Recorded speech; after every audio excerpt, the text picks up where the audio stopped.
ăn thêm còn môn program lắc tập môn hiểu đi tập văn lý đông hành trong đường ngày sát em và một số xa ông một spot ngọc mà ra một cùng trong mây tầm nhịp ra to cái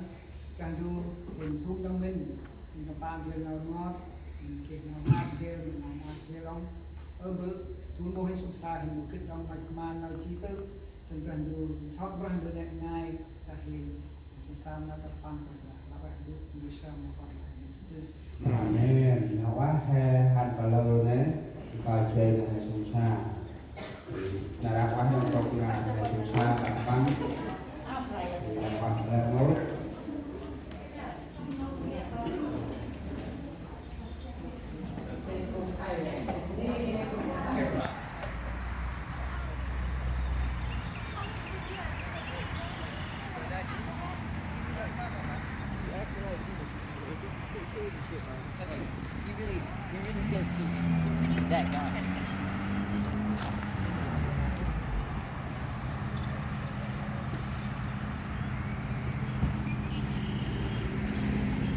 Pertichaya lột bun sông sang gran nào ngọt cong tầm tay món con sao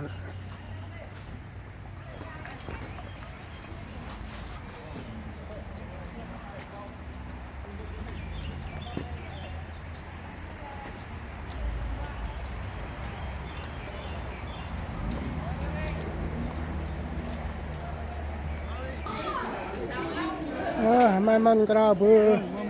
lang bơ lang này con sao nghe thôi mà nghe bơ nhá cho ăn tâm mập này con kia sâu àอะไรá trong âm lôi na rất giờ sông xa tao tầm hai cả món rồi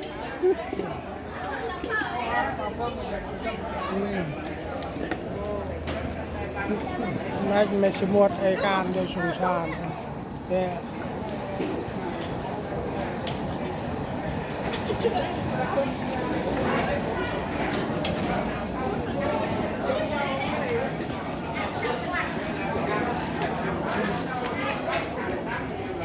hello con lan